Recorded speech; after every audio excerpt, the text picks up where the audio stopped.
tingisha do that. Move your waist, DJ turn up the tune. Yeah, I wanna know what you can do. Mamba so huge na itwa Fatuma. Fatuma, bampa ni kubwa. Wacha nidangie kamali ya umma. Kisi movie but utakam sooner. Utasema you don't wanna leave kamiguna. Cause nimemedi na hibudha. Amejaza cast kwa mtumba. Ukirongosa akitaji kuna DJ akicheza ngoma za fali ipuga. Yeah, I'm trying to get it one time, but anytime you wanna get it, baby, crunch time, one line. Marination muratina na mangwai na sisile za light skin ati wine dime. Anasema nitakufinya kama typo. Haifo tumuta nifanya niwe psycho. Unapenda kula nyama kia Michael. Jua mwili yako kwa mahosi my life loops. Yeah. Shut up and move your waist, DJ turn up the tune. Yeah, I wanna know what you can do. Mamba so huge na itwa Fatuma. Fatuma na tingisha do that. Move your waist, DJ turn up the tune. Yeah, I wanna know what you can do. Mamba so huge na itwa Fatuma. I wanna know what you can do. Mamba so huge na itwa Fatuma. Ladies and gentlemen, you're hanging out na itwa Fatuma. Mwili yake na Fatuma. Ameiva minta mpula. She my dog, she is my Buddha.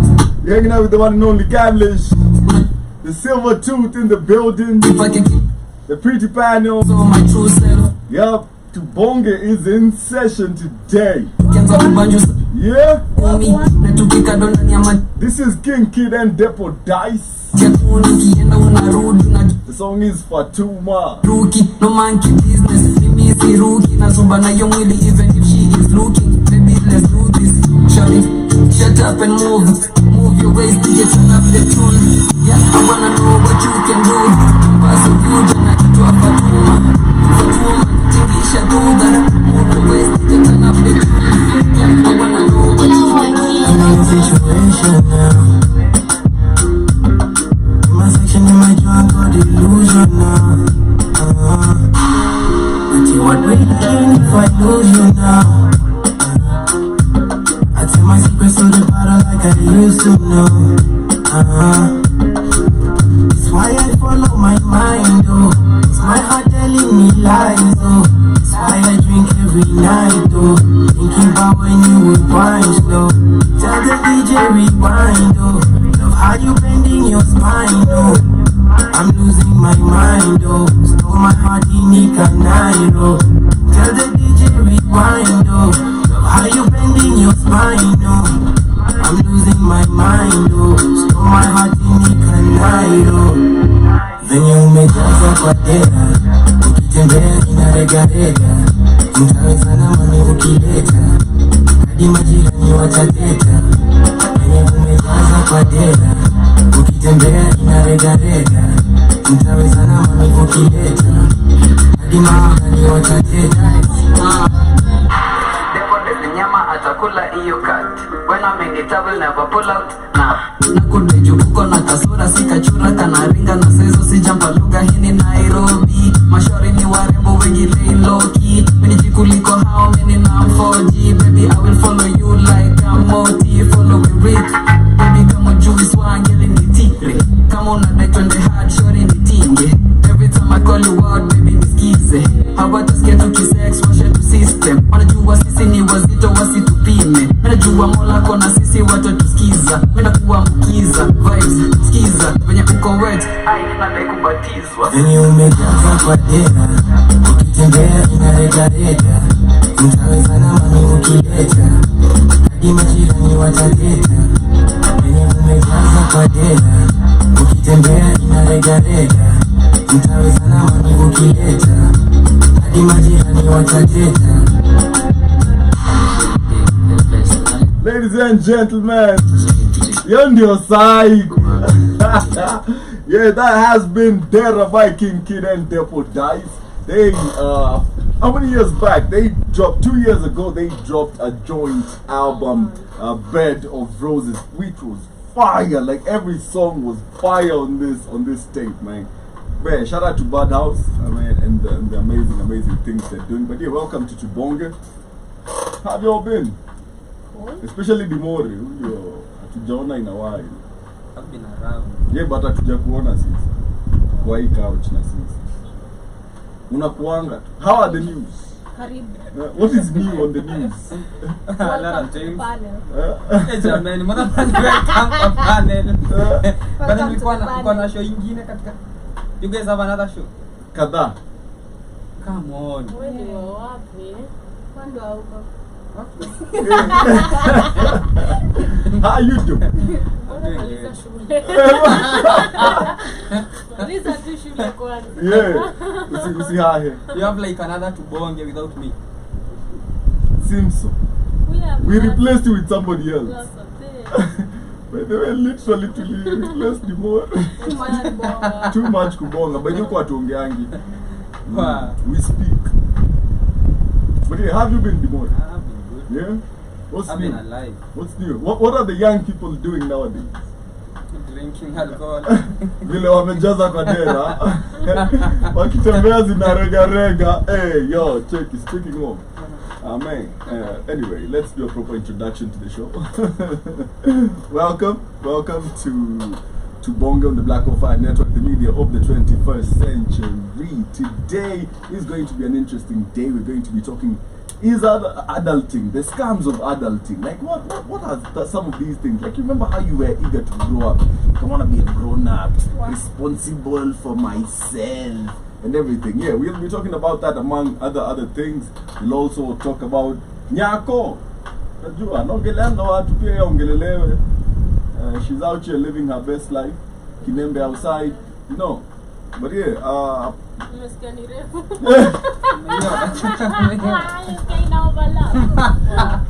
For research purposes, do you like have the video or something?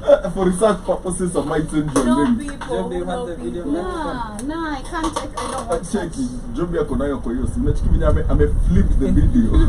I don't watch that. Yeah. You don't have to watch, it will come to you. You just find the link. So first things, kuna Very photos. interesting. Eh. Kama uso inakaa hivyo. Sasa niambie. Don't judge a book.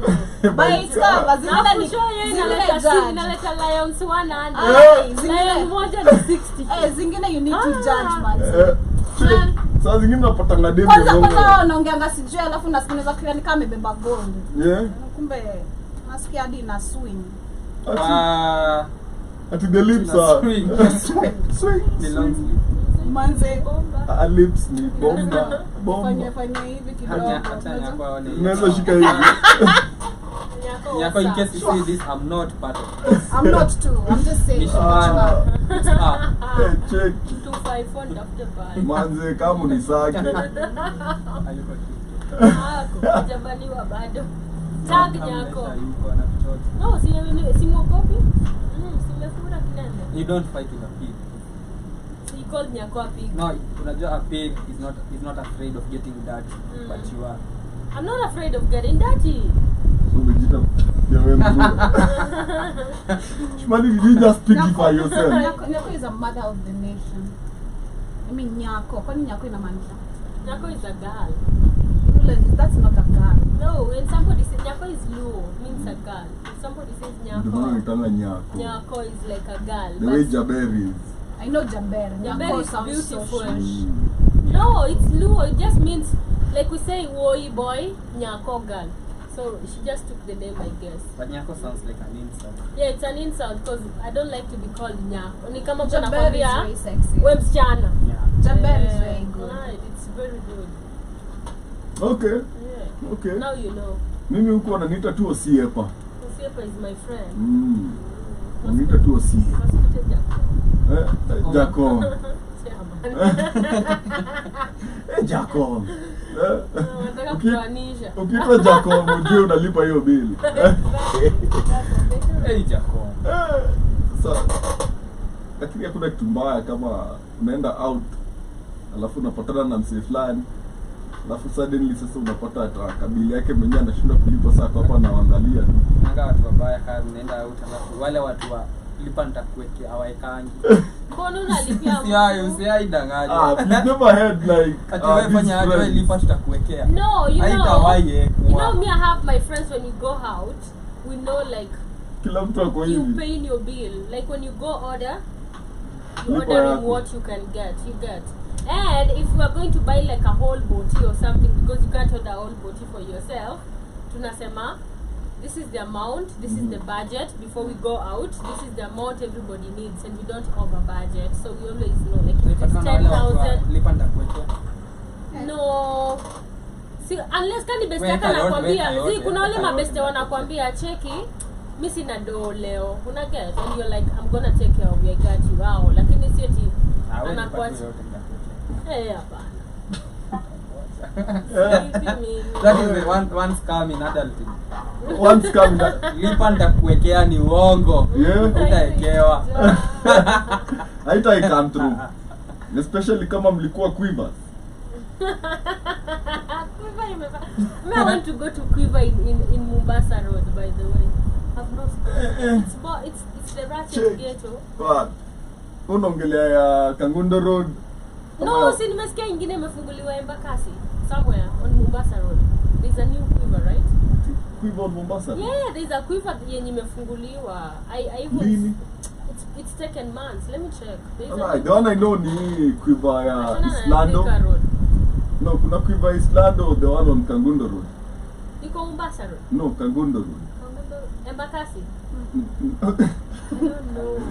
Kangundo Kafi. Unachikiko side za Mama Lucy. So where to?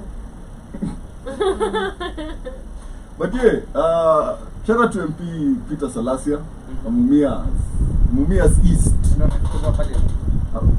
Yeah. Si I thought alikuwa kwa ndege.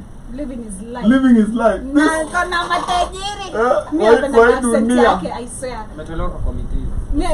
Wala. I don't know if it's new as a thing for accent or which looks good on people. I love Celestia's accent. Just living his life. I love his accent. Yeah, I love his accent.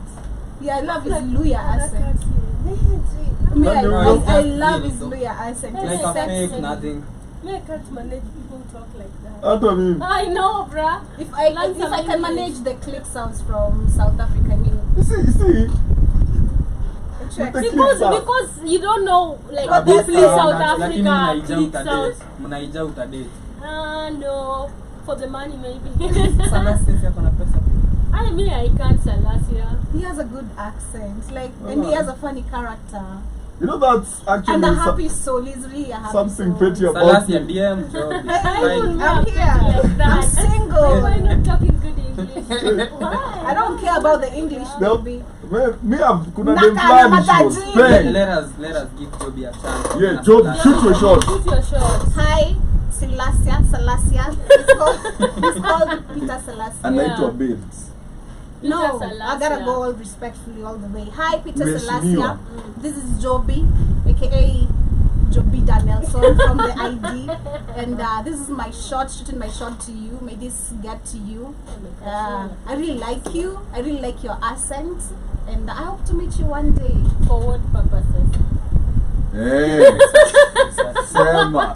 We will know once we Research. we don't need to disclose everything. You want to research the accent? No, you know the rest of the things we talk in private. Like a romantic. Usimwage unga mingi kwenye. Joby anataka kujua. Like a romantic limit at a salas. Hi babe. With the honorable babe. Last year, my babe, you know, I saw Pierre shooting a shot, but I think she couldn't make it. So I hope I make it. Alikuwa hivi. Nani? Amkuona kiria anasema mimi nimefurahi. Salasia. Hapo ukiona hivyo utafurahi. Mimi sina hanga bigi, sina jegi kubwa. I'm just a small petite babe. What you see? Yeah, what you see? Same as him. Mnafana. I know, that's right. So yeah, I hope tupatane manze. Kwetu niko Kwisero by the way. Joby anapenda. Yaani inaleta memory. Anampatia. Ay, Salasia. Wait. Pierre McKenna shot her shot. Yeah, on him. I need money. Imagine. And the next day he was in Dubai. Mafansi kwenye wanasema ushoot shot pia kwa your celebrity. Shoot your shot. Who? My celebrity crush. Who? Man. Shout out to Thuku. Talk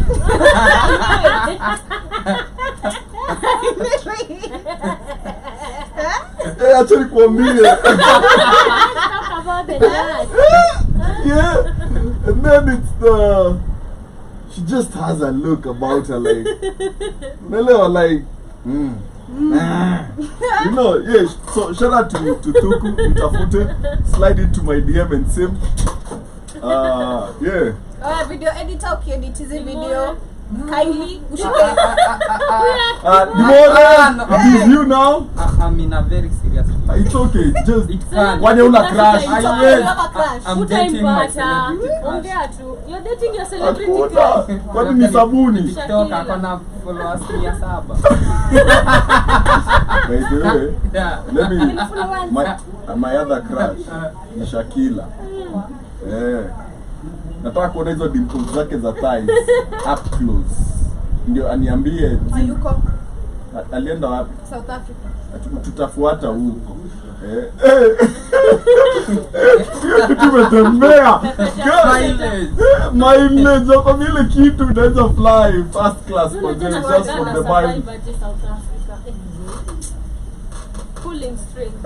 Acha lakini anyway, you know South Africa has the highest rate of AIDS in Africa. Yeah. So Shakila take care. Shakila just take care. Yeah, take care. Yako ndiko. Mbaya. But unajua malaya ufuzani. They always know. They always know. But they should introduce like condoms with like extra layer. For South African, for that people, like extra Layer of protection. It's not even about the layer. Size itapasua. No, Ugandans are the ones who need exact. Ugandans wanasema wataka kondiko extra. Wanasema the Extra condoms large. in the market are too small. Yeah. For real? Yeah. I want my Ugandan boy. Kwanza shamba boy hivi. I thought you were in a happy, stable. I'm very happy with my Ugandan man. You've changed nationality suddenly. I'm so happy. Anaitwa nani? Jose. Hapana. Ana change colors kama chameleon. Natafuta anaitwa nini? Anaitwa hapana, anaitwa Sebo. Wizen. Oh, walai. Tena sasa na Eddie Kenzo. Anaitwa Kenzo. Mbona utakiwa politician wako? Akuwainie. Ile nishaona kilia. Alifinya mabodi hivi wakalia. Utaki kuona majashali ya. I can't see the video. Commander ni nani? Mtoto wa Museveni. Hapana. You know who you should Can command. He can command in reality and you know who will be good for you that is Uganda? Yeah, who? Have you ever seen that reporter why are you gay? Hapana. Anaka kwanza dem. Mimi nikadhani ni show. For real, I thought she was like Shimana afaa chukue Museveni. Kwa Zoom si ako na distribution ya pesa yote. Probably Museveni. I'll go for the president. Najuzo mangombe zake. Let me shoot my shot. Hebu shoot your shot. I love them all, the papa. You love the dictator types. I will submit.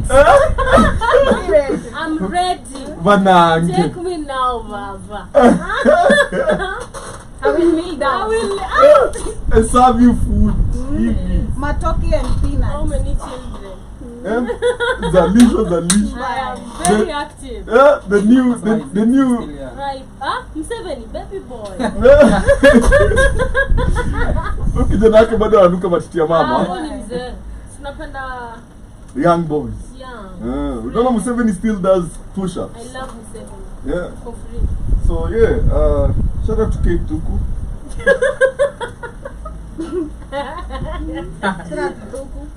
She ona ile kitu yenye ika make mistake kukujia na ikula kama njugu. Unatoa ushaona vaji. Utatoa kweli.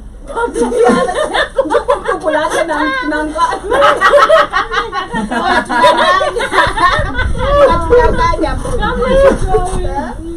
hivyo tu. Matako vibaya sana. Lakini ubaya napenda that. Nani huyo? What happened? I check ni Kate Tuku. Umeona mdenge. Size yake. Check. I get you. Unanielewa? You see, Now imagine, anyway, I'm trying to be very respectful. By the way, she's a very Imagine intelligent. she's like 21, Ama? Sijui. Yeah, 21 I guess. Ushazeeka hii. Na alikuwa Unaharibu celebrity. chances, bra. Chances gani? Unajua venye mimi ni good looking. Watu walikuwa wanasema na kafuti. Cheki, huyu msichana akai 40. Nani yule alikuwa anasema hivyo nimtafute? Lakini nakwambia madem siku hizi wana machwani fast. Ukiangalia hivi waamini Yeah, yako like- Hebu nimuone, sijamuona leo.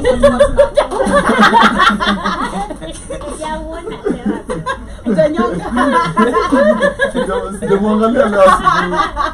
You know. But you see what I mean? You see now. Now you see. You see.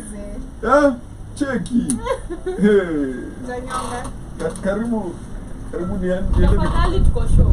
Karibu niende nikauze mashamba. Niambie baba yangu nipatie inheritance. Mfundo ni bora.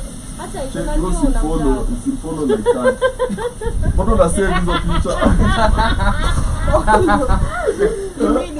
Why are you saving the video? amesaidia watu wengi. For later. For later. Nita revise. But yeah, adulting.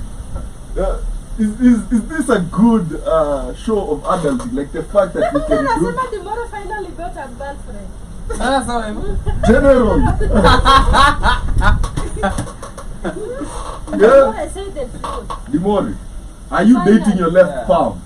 Are you Come dating? on. I'm dating my celebrity crush, man. Hebu tupatie jina tumwangalie pia online. Ako Hey, TikTok. hey. Anaitwa? Labda mnipige x-ray kwa.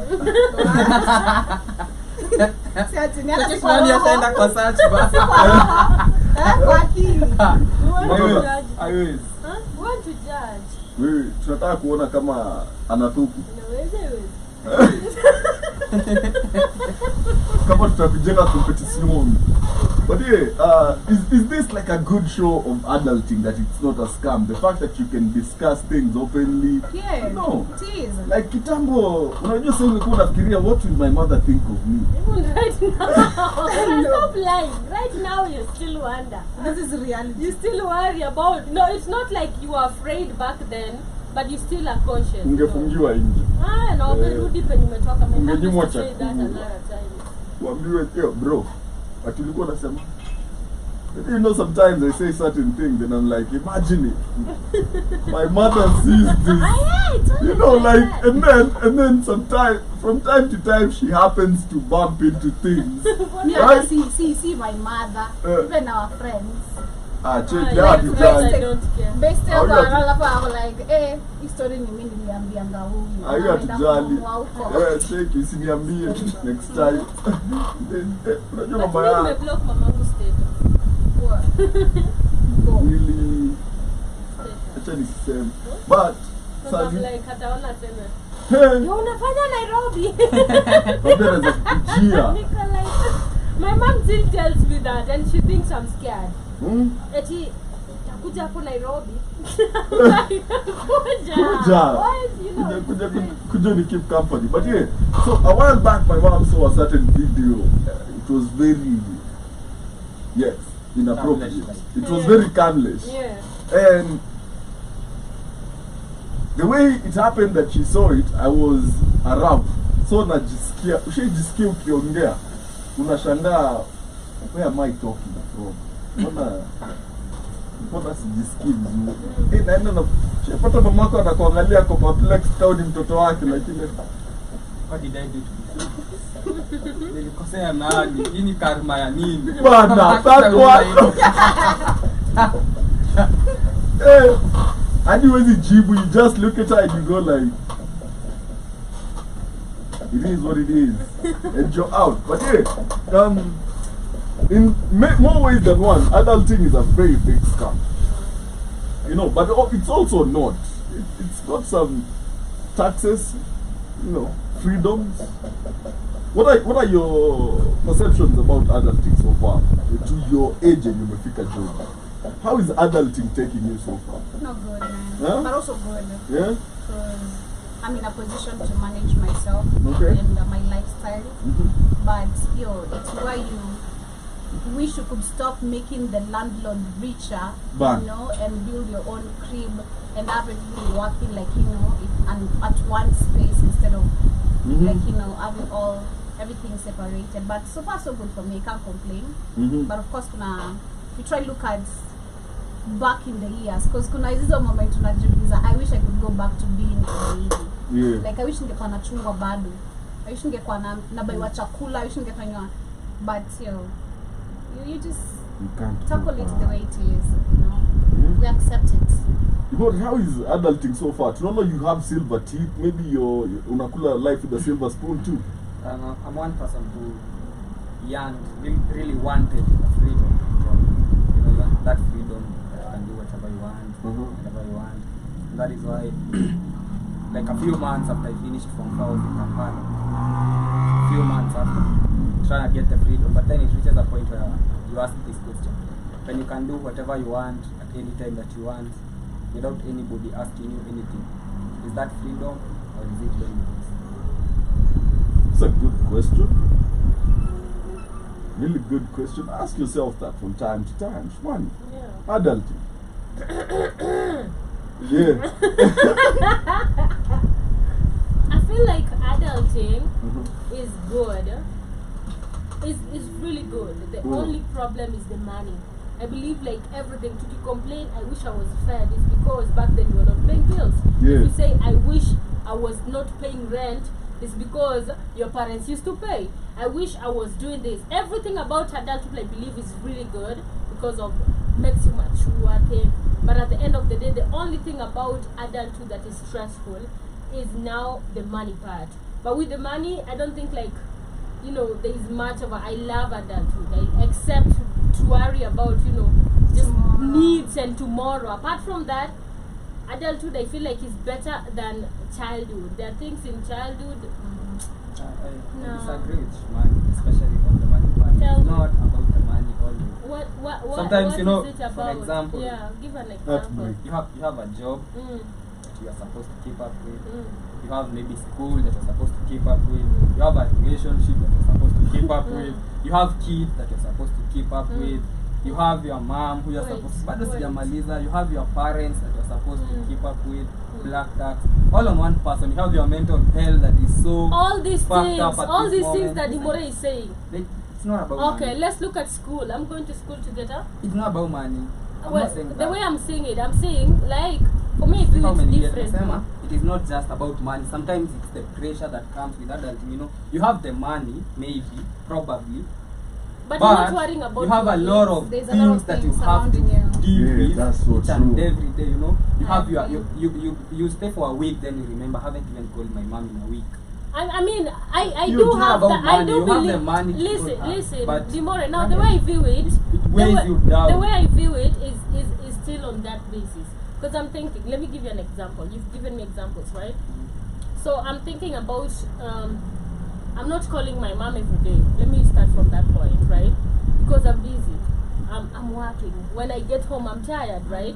If I wasn't working, I would have all the time, right? And I'm working because I want the paper. Real talk. That is why I'm working. If I wouldn't be working. Otherwise, I'd just be home doing, I don't know, I get your chilling. perspective, And then wait.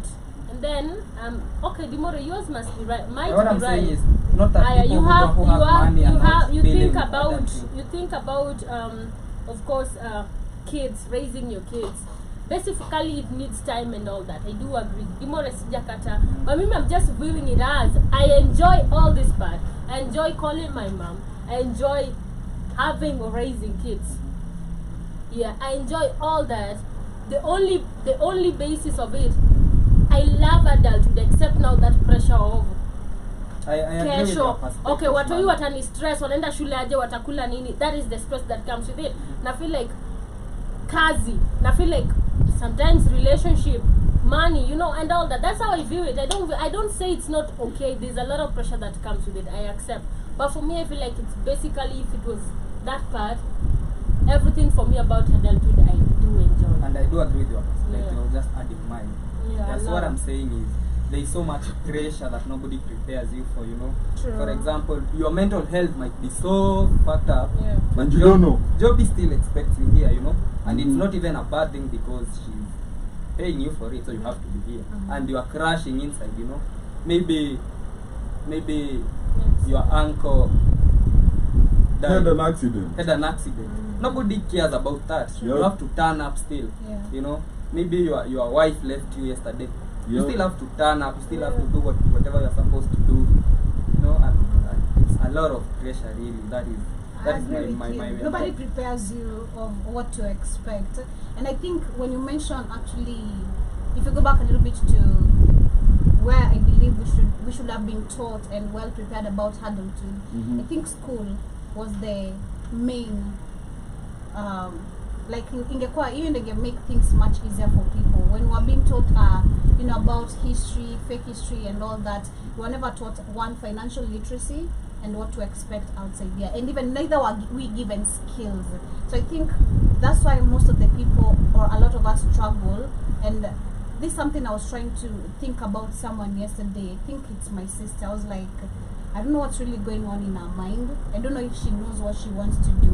But imagine your point in your kumaliza chuo, especially high school. You don't know if you want to go to college. You don't know, and especially if you have parents who are now, or rather siblings who are looking up to you, and parents also expecting you now to become the breadwinner, you know, because there's such kind of parents. Umemaliza shule sasa, enda nje, unaget hiyo, enda ulete, leta kwa meza tukule kwenye tutaweza.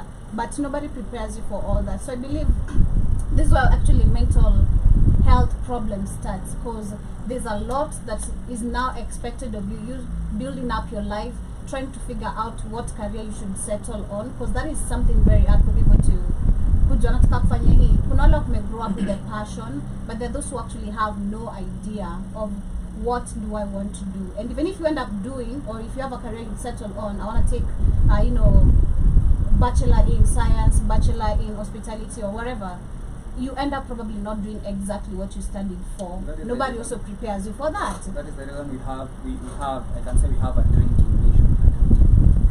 People get drunk every time because it's that disconnect between, you know, the way you thought life worked and the way it works right now. So you thought by 24 you're gonna be having a car, you're gonna be having a family. True. And then you realize by 24 you don't even have hope. There's this lie. There's this lie that comes with now when you're in school, mostly in Campo. You know, you feel like after school everything is gonna be okay, I'm gonna get a job immediately, I'm gonna do this by then. And then this is one thing I tell people: school and reality is different. True. School and life is different. The moment you come out of school, there is tarmacking, real tarmacking, and that is where you realize adulting is a scam from there. But if you have that mentality, uko shule unasema mimi nikimaliza kampo, nikishamaliza fourth year naingia hapa intern, hata tu kupata hiyo internship, it takes a lot of you can't even get attachment. Leave alone the job. Exactly. Internship, it becomes. But one thing I also want to add on Joby's point that I really had a saying about, you know, education and what we are not taught. I believe us just going let's not talk about even now the system ya kufunzwa.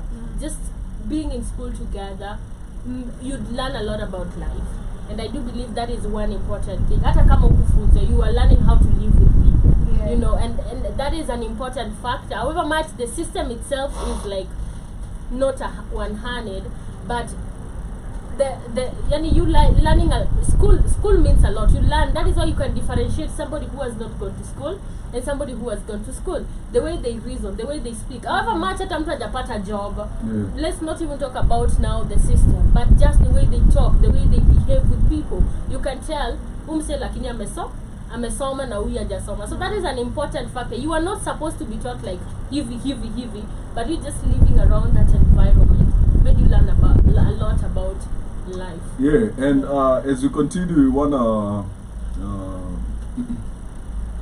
give a quick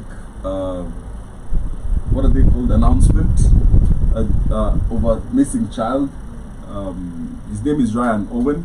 He was last seen at his home in Nyamavila, Nairobi County, on March 1st.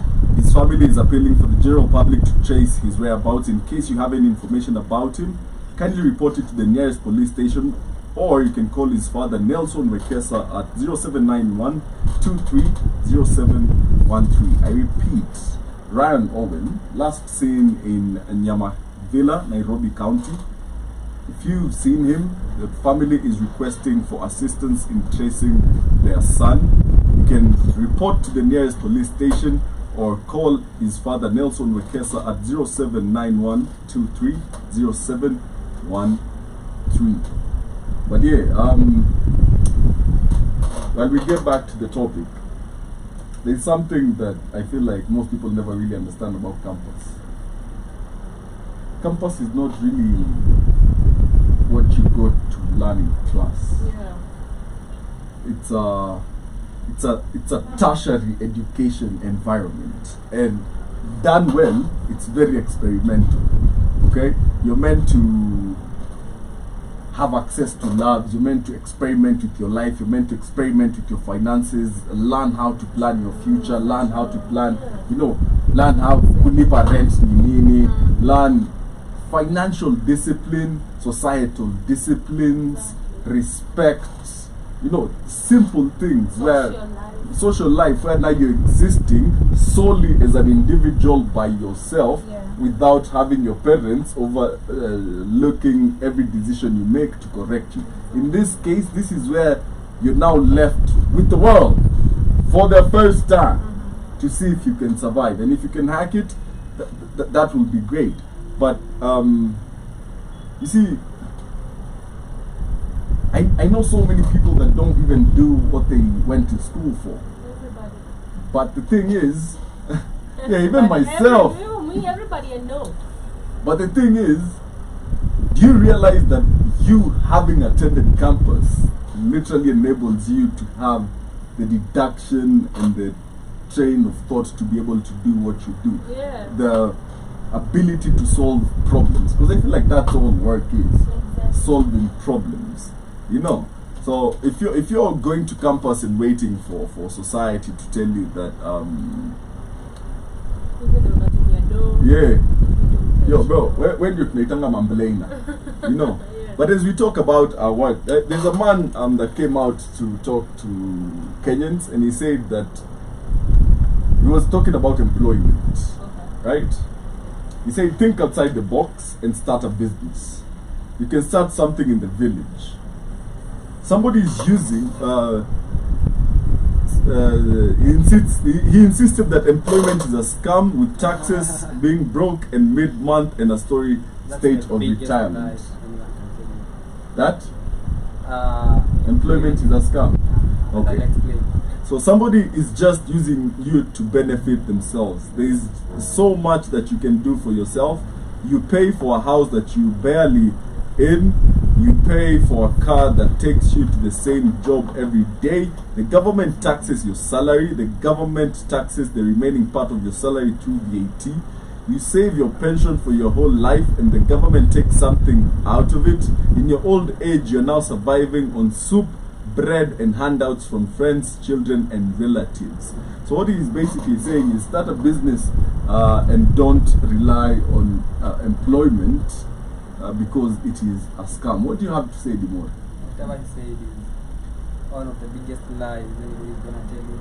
Like if you ever started, I'm saying this as somebody who has had several businesses. Somebody is gonna lie to you. If you have your own business, you can go in whenever you want, you can leave whenever you want. One thing, if you have your own business, you never leave. You'll be up at 2 a.m. thinking about, let me tell you the difference between being employed and not being, and working, having your own business. When you are employed, sometimes, let us just, to be honest, if you are employed in a certain organization, you don't even care about the finances of the organization. All you know is you're going to get your salary at the end of the month. Doesn't matter whether the company was at a loss. Doesn't matter whether the company made no sale. You're still going to get your salary. So there is now the boss who runs the company. The company is at a loss, but he has to make sure you get the salary. Is he sleeping? No. So employment is a scam. That is partially true. But one thing, unless you are from a really good family, you need employment for a certain period of your life. Yeah. First and foremost, for development purposes. I went into the business world very young, about 18, and I was almost depressed, lost about a lot of money in a foreign country during COVID, you know, and the pressure that comes with it. So you need to employ. You were in Uganda during COVID? Yeah, I was in Kampala during Bro, COVID. what would you pay? Look, I don't trust. I had a whole sneakers shop. I don't trust the Kenyan government. No. So you need employment for a certain period of your life for the development first, for you to know how things run, for you to get the secondly, you need employment for you to be able to create your assets column, for you to be able to start that business that this man is talking about. Nobody is gonna hand you money to start that business unless you're from a really good family. You need employment for you to save up and start whatever he's saying. Yeah. And then when you start that, don't quit your job. Yeah. Don't quit your 9 to 5. Multiple Don't sources of quit income. your 9 to 5. Yeah. Let your assets column be at the side, generating income for you, and you're still going on with your 9 to 5. Because the business world is very unpredictable. So you are here earning a good salary, you start a side hustle, earning good money, you quit your job, go to the side hustle, 3 years later it fails. And now you don't have a job, not a business. So unless and you know in Africa, you know in Kenya, how hard it is to start from there.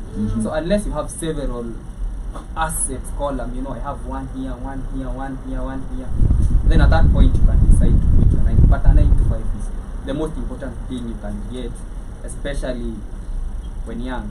I believe a 9 to 5 is like a rite of passage. Probably when you're not from like a rich family where they'll like give you money to start up, or just give you money, you know, the generational wealth. But again, I do support the business part, because there's also freedom that comes with business. You know, at a start it's not going to be easy. You have to put in work, you have to put in time and all that. But once it becomes really, really stable, and you already are smart enough to invest more, then you can actually have your own business. But it's good to have business and still work, which makes a lot of sense. I'm raised from a family of business people, and I've seen what business can do. You know, I've seen what self-employment is like, and there is nothing as beautiful as just having your own stuff, you know, going on. And it's I mean, there is a part of this man's conversation that makes a lot of sense, however much you say it's calm or it's whatever, but there's this freedom that comes with now having your own business. But you have to be very, very patient, you have to be very disciplined, and you have to invest a lot of time. And if you don't have that money already, which a lot of people don't have, then you have to start from a 9 to 5. So if you're smart enough, then you can have your own 9 to 5 by yourself. I agree with both of you. I agree when you say employment is not a scam, and partially part of it is also true. And I also do agree with Shimani saying that becoming or being an entrepreneur is the sweetest thing. It's just like the two of you have also grown up in a business family, and I've seen one thing you just said. Once you go entrepreneur, you never come back. You never. You can leave your job whenever you want. You can, yes, but majority of the people, once you start that, like ni rare. And I have a very good example with my dad. My dad ajui kufunga kazi ni nini. Monday to Monday, Christmas, holiday, unless he's literally having some health issues, that's the only thing that pins him down to literally not open his work. I've seen literally, I didn't want to complain, like you don't have time for family, you always just working, and it's your own business. It's like you'll never understand. You will not understand until you grow up. So yes, being an entrepreneur is a good thing, but there's a question that comes in which money is saying, you know, how many of us have the money to start, the business? Because personally I've tried, and I love and hate the fact that people assume, being an entrepreneur, you need big money. You need 10,000, you need 20,000, 50,000. I love it because it shows how much of a bigger picture of what you want to have is. But at the same time, I hate it because you can't. Go back to where, again, for you to become who you are, you need a 9 to 5 or 8 to 5. You need someone to literally mold you or you know, enable your pockets to have whatever you want to have. And once you have that, again, being an entrepreneur is si rahisi. It has its own ups and downs. And those days you wake up, hakuna customer at all. Like I've experienced that. They really don't care. I remember for us it could go like a week to Jamaica do. Like, and the size of rent na expectiwa next week, you know, you've gone a week literally hakuna pesa umeshika hivi.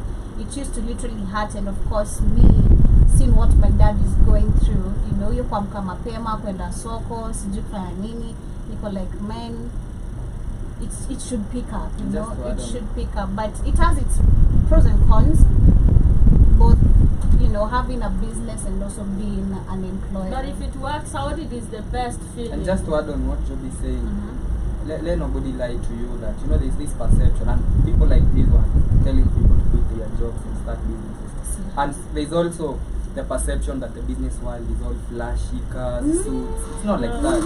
It's not like that.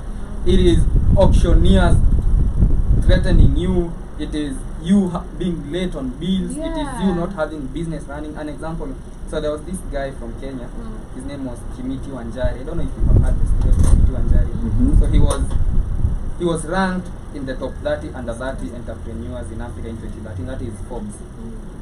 Top 30 under 30. How many people are ranked like that in Africa? So he built a 350 million estates in 7 years.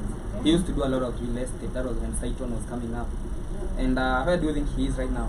Broke. No, committed suicide. Oh yeah. What happened to him? Hit rock bottom. The real estate did not go as he had expected. So he did not even steal from people. But so the real estate used to work like this. I come and I tell you, give me 10 million. I'm gonna give you 15 million in 3 years. So I take your 10 million, build real estate with it, sell the real estate, then give you, from the profit that I'll get, give you 15 million. So investors were really into that. That is how Saiton grew and what this guy was doing. So a lot of people invested in that. And so he took the money, invested in real estate, did well for the first time, the second phase, the third phase failed. So ajaibia was said, but anado ya kuwalipa, like the business did not do as expected. So mostly starting he also a doesn't know how business to on come to loan. an investor and tell an investor ile mita yako 10 haiko.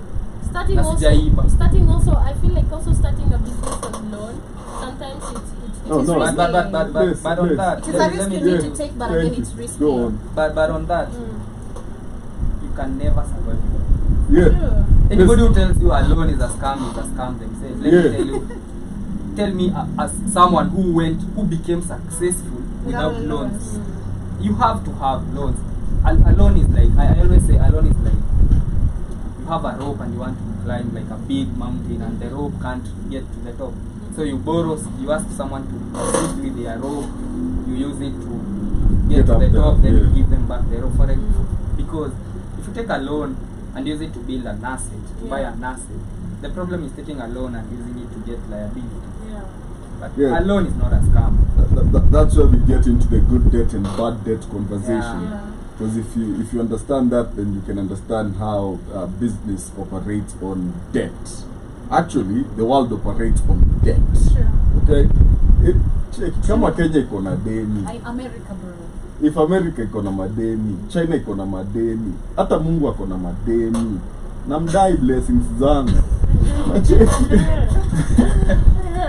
Who are you not to have debts? Hata mtuko ako na deni. But you know sometimes Check namdai. Sometimes you might take debts.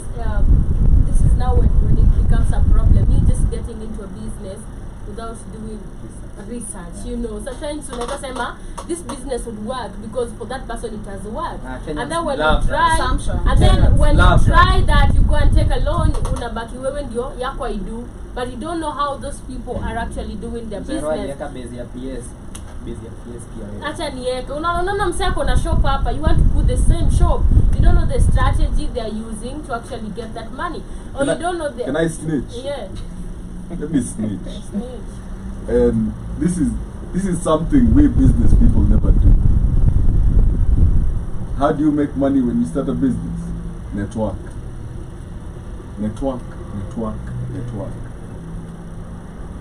If I'm doing something, I need to know people who need what I do. Yeah. Okay? And you will never meet them okay, hang out with a keg. You will never meet them Unless unataka kuuza keg.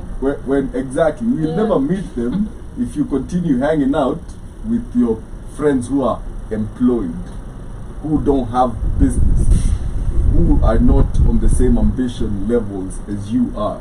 That's why you should hang around with your own caliber. Iron sharpens iron. You get?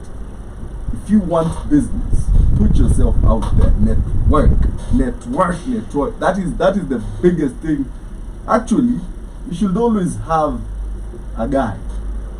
Okay? You want money, you have a bank guy. You want money, you have a loan shark guy. You should always have a guy for everything, and you should, in the same breath, you should also be that guy. Mwenye mtu atakupigia cheki na die. That's something I usually love when my friends call me like, cheki, yo Kamlesh, si unitafutie, unajua mse, you know, yeah, najua mse. Like, as you grow older, by the way, the real wealth is your network. Who do you know? Oh, exactly. And most importantly, who knows you? Yeah. Who can vouch for you and say, look, I vouch for Kamlesh and his work. You get? It's all about that. But most people want to start a business like check it down, naanza kuuza manguo, ita post manze IG, ikisha post IG manze watu watakam. Most of the ones that are sold on IG don't work. Mambo ni ground. Mambo ni kwa ground. Mambo ni menti. So yeah, for ground, because let me tell you, people want to start online shops, mostly online. Zinaendanga zikiflop. You get yourself, unasema it's as easy as just posting every day and somebody's gonna buy. They don't get those sales. Have you ever seen those people that run online? They have them wanakuanga nao kwa ground. They have shops literally, and then they have now the online shops. That's the only way to work. I know someone who does the opposite of what you're saying. It's called dropshipping. Dropshipping doesn't have a shop, doesn't have anything. Dropshipping is different. So I'm saying he doesn't have a shop, doesn't have anything, just comes to your shop. Alafu akipata unauza mabaga, anakuza hii bag unauza aje? Ukimwambia 15 and I post at 1700. So ukiorder, that's when, as in ukioda kitu leo, that's when anaenda tao mwende hiyo kitu. But that one is not our tunawaitanga broker. That is not his business. That is how it works. I have friends who mostly when it comes to even shoes. Dropshipping localized.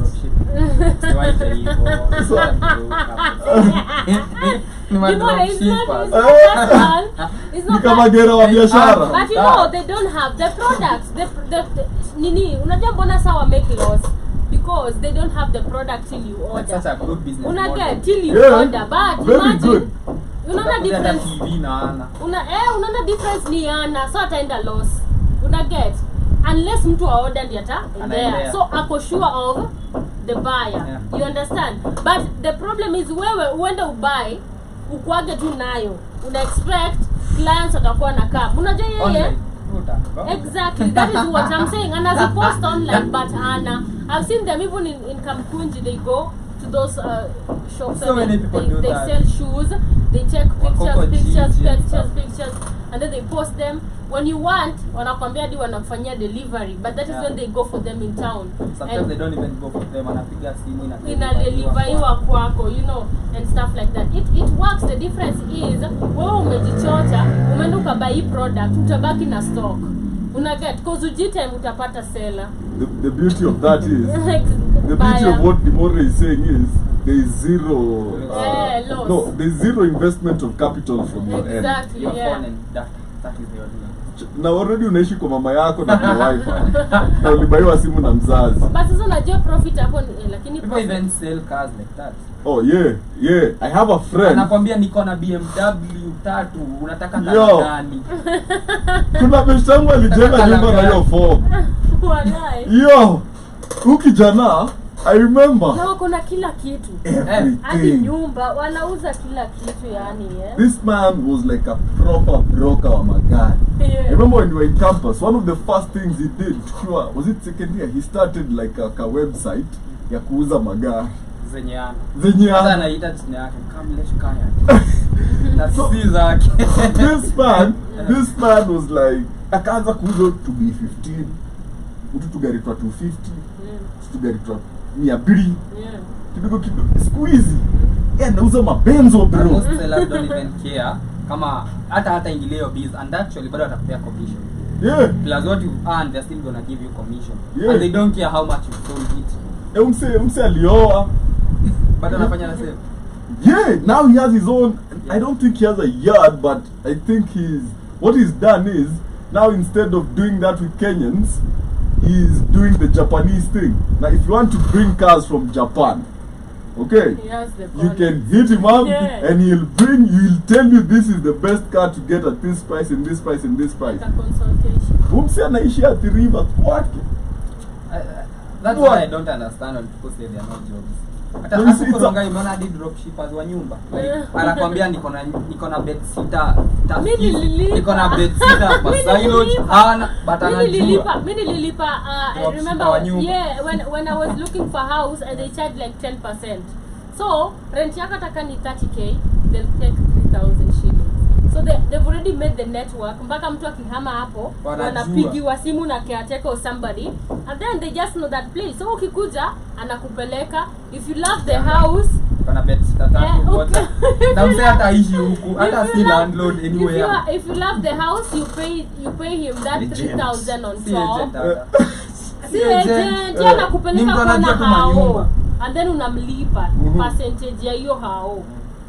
Good man. Yeah, and then the problem comes when now if you don't like the house you still pay him because alikutembeza. Kuna kwaga but before utoke anakwambianga describe unataka nyumba inakaaje, like you describe it takes you to that one. Yeah. So we have just given you several business ideas hapa by Bwana, kwanza alafu kuna ile nyingine ya the other toys.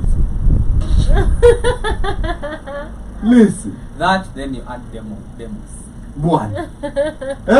Na practicals. So crazy. Listen, actually kuambia. There's a girl who does that on Facebook. What is her name? Let me show you. Yeah, you demonstrate. Nishaona anaongea Kikuyu. Yeah, Kikuyu. Let me show you. Let me tell you the level of unsatisfaction in women. Women are not sexually satisfied in their relationships and marriages. She's not in Kenya. No, the new light skin wa majuu. Yeah, huyo. Huyo anakuaga anajijua. I know that one.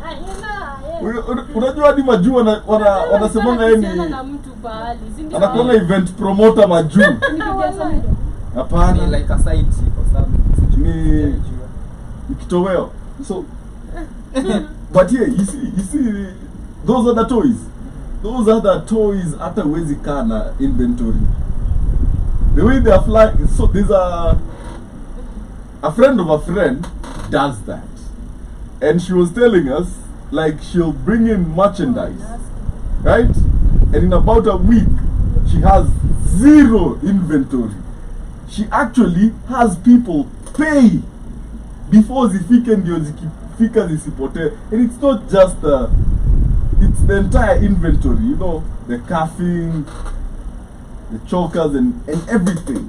Even the costumes. Wow. But anyway, yeah, we've definitely given you several ideas if you're in the school of thought that employment is a scam. But all in all, I tell you this. Understand where you're from. It's a scam to some. It's only a scam when you're capable of greater things, you have better resources, but you're still stuck there because you've been conditioned to stay there. That's the only time employment is a scam, because there is a conditioning that comes from the salary. I posted something the other day, the origin of the word salary. You know, it comes from the Romans. and the Roman soldiers will be sometimes paid in salt. Let me try and find it. So yeah, the origin of salad, okay, is basically from the Roman people. When they didn't have anything, the legions didn't have anything to be paid with, they'd hand out salt. Chumvi. So salt is good for preserving food, for making food taste nice. So that's what they be sold. Like the salt will make the food taste nice. So yeah, here it is. So But they have to look for the food. So did you know? No, exactly. Did you know Roman soldiers were occasionally compensated with salt, a valuable commodity in ancient times due to its use in preserving food and enhancing flavor. This form of payment is the origin of the word salad, derived from the Latin word salarium, which refers to the money allocated to Roman soldiers for the purchase of salt. You get? So, for me to pay you in salt, it means I have sacks of salt. But you're only getting a portion of the salt. Now, if you know where the mine of this salt is, and you're still here taking my portions of salt, Exactly. this is a scam. But if you don't know where the mines are, you don't even have mining equipment. Exactly. Take this portion, continue preserving and flavoring your food until Learn how to you cook. learn how to go. You know, it's like the whole thing, like teach a man how to fish. First of all, why do I need to teach a man how to fish? Fishing is easy. You should know how to fish. But anyway, I digress. Yeah, that is the literally the root word of the word salad. So there's a conditioning that comes with it, where your drip irrigation system, you get used to it. It's hard to escape it. We've seen our parents go through it. We've seen our friends go through it, and it's a very hard trap to also get out of, because that's how you get stuck in the rat race. And the other problem with salary is what we call in finances. It's called the income free theory or something like that. Where, for example, if you are running 20,000, is the lifestyle that you are living, a 20,000 type of lifestyle. Probably living in a 5,000 apartment. Is that an apartment? No. In a 5,000 what? Room. In a 5,000 room. Yeah, room. You know, and therefore you Hostel. all your expenses, you'll find that you have like 6,000 remaining in savings. I mean, you've done with all that. What do you mean savings? You can't get savings from 20,000. That's a lot of money. People save from 20,000. Yeah, you can't. Depending on the lifestyle. Depending on the lifestyle, that's why I say the Yeah. income creep theory. Then you get a 40,000 salary, so your salary doubles. So you're supposed to live better, have more money left for you to save, but you won't. Yeah. Why? Because you're gonna now go to a 10,000 house. You're no longer gonna eat at the same place you used to eat. You're gonna change your friends. So initially you drink at Rongai. Now you want to drink at in Westie, you know. Of course. You get a 70,000 salary, it goes up. So a higher salary never really solves your problems. In fact, it increases. And Yeah, if it you're smart inflates. though. But most More people are money, more most anxiety. people are victims of that income creep. Yeah. Most people, you are not gonna earn 100K and live in a 5,000 house unless you're Mulamoa, and you're eventually gonna move out. I don't believe that. I don't believe that man's story. The whole living kwa hiyo bedsit yake 9K. Yeah, you lived there. I don't believe that. You lived there. Cheki. Hata mimi naweza sema naishingia Embakasi. So a Hakuna higher mtu salary, ataniambia a kitu. higher salary is never going to solve your problems. Still. But I believe If you know how to manage if you your know how to manage, finances. you can be more. Listen. Personally, I believe out of being employed, like I've said, and I'll stick to that. If you know again how to manage your finances, you can become an entrepreneur, Dimore. You can. You know, You the reason I can. said a higher salary is never going to solve the financial problems. So, They're your problems, not the salaries. yeah, there's this problems. writer, his name is Samuel Clason. So he has a book. And so once he was in a room giving a lecture to people. And he picked like 5 people randomly and told them to stand up. And then he asked them, how many of you right here have money in their bank account? None of them had. Like, they were all broke because it was eventually 20 of the month. And then he asked each of them, how much do you earn a month? How much do you earn? What do you do? Like they all earned different amounts, did different jobs, but they were all broke. I've seen that live. I've seen that live. I have a shout out to a friend of mine. I've told you all this story. I've told you all this story off air, right? Financial discipline is way easier said than done. So easier said. It's so easier easy narrating it here. Yeah, like but you look, know, on ground, it's different. This man at some point in his life, actually at a consistent number of years in his life, he was making more than 200,000. More than. And he lost his job for a month and a month. By the second month, he was living in a bedsitter, bro. And this is somebody who you'd expect to have investments. This is somebody that was driving. This is somebody mwenye alikuwa na washikia ma drinks mbaya. Ndio alikuanga form, had the longest girlfriend ever. You know, like an Atessa to everywhere. Like everything was. But the fact that as he earned more, he felt the need to be more, to look like his salary. Not understanding that you don't get rich by spending the money, but by keeping the money. That's why we bring the art of discipline. That's why I say it's Like so you easier say, to it say. doesn't- Easier said than done. Yeah, If you've been that's why short, the more It doesn't matter. Easier said No. than But done. now we are That's saying where ni discipline utaangalia comes ukiona in. date 15 wewe Salasia mtu wa Nduthi Wote na mmesota. soja mnakuwa lakini kusota mmesota. zetu ni different. Mmeso hamna pesa ni Lakini wote. different. But you don't earn the same salary, but you are all broke. You know what I'm saying is true, man. Unajua kile nasema Ni dimore ni sikatai lakini wewe na My friend. Salasia 20th hamnanga kakitu. sina kakitu, yes, lakini venye sina kakitu Now you have to yake wait for your kukuwa na next kakitu. payslip.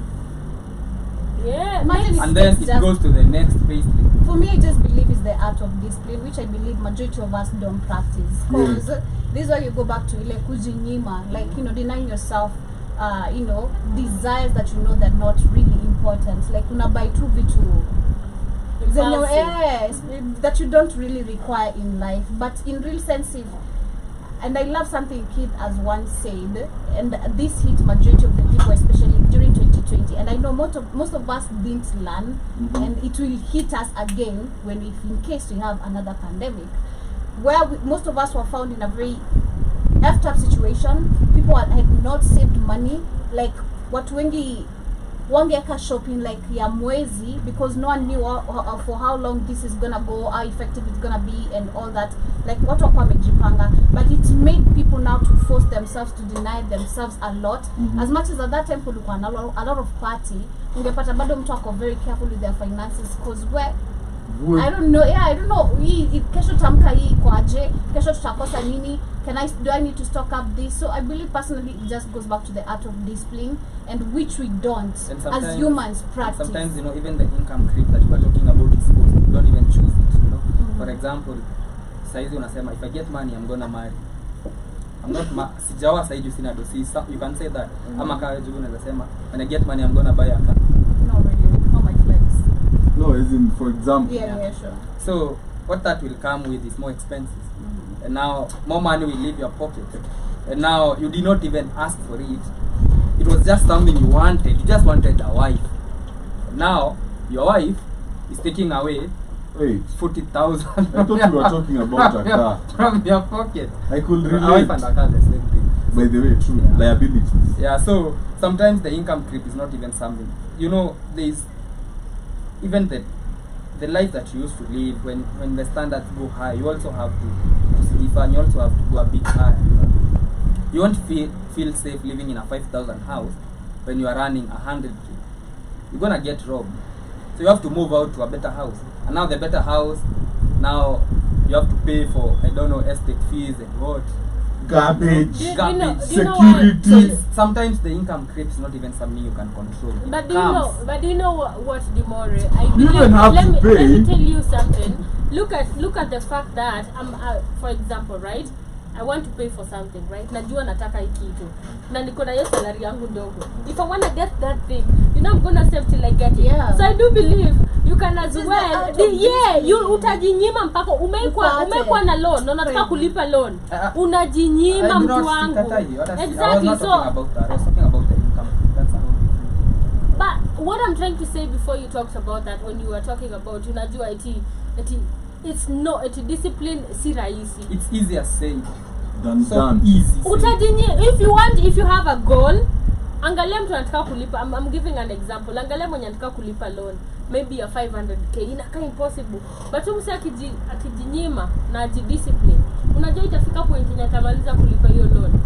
It happens like that. So I do believe ukiweka tu hiyo discipline, so just say your man we even have you know how people are successful at paying loans, because they are deducted automatically. You don't even get that nimeona wenye wana nini wanapata hiyo do and then wanalipa before akishalipa bills zake anakata hiyo pesa as one of the bills na inaenda hivyo. I've seen that and it works. But how many are they? It works. Of this music mentioned. I mean, it's so easy as say. So easy to tell people be disciplined. I think because people don't want to be disciplined, but if you want to get there, I tell people. Honest, how many of us would pay Fuliza? How many of us would pay Fuliza kai katangu direct? Siwezi. Ati niko na do, niko na Fuliza ya 700, so let me pay. Cause watu how many unaongelea mshwari unaongelea wana una discipline ulipa. Exactly, watu ongelipa ni venye sasa hiyo tuko na ile na discipline uhitaji is not hadi leo niko na loan ya mshwari sijui ya 2018 that's walipi by the way. Haiko mandatory. That's walipi, but let me say this. Most people who save are because their circles have that thing that they call the direct deduction. Anakatangwa kwa mshahara direct. Listen, most of the people who save are because of that. Personally, I have preached financial discipline for years. Do you practice? Do I struggle with it? Every day. Every day. Do I try to? Every day. Do I succeed? Never. Let's get to facts, for example. Yeah. How many of us can have a saving of like 50k plus? In reality. A month? No, like right now. Define saving. Like money in the bank. Money that you are not using. Like you've done all the other things and you still have money to run, but this one I've set aside. Ah man. How many of us do? Okay, but what if kid anadiducting 10k kwa salary ya kila msee and it goes to a circle? Sisi wote tungekuwa na that savings. Amount of saving. So that was I'm saying ni easy kusema we can save, mbona tuja save basi. So let me teach you something. I was taught a very different. There's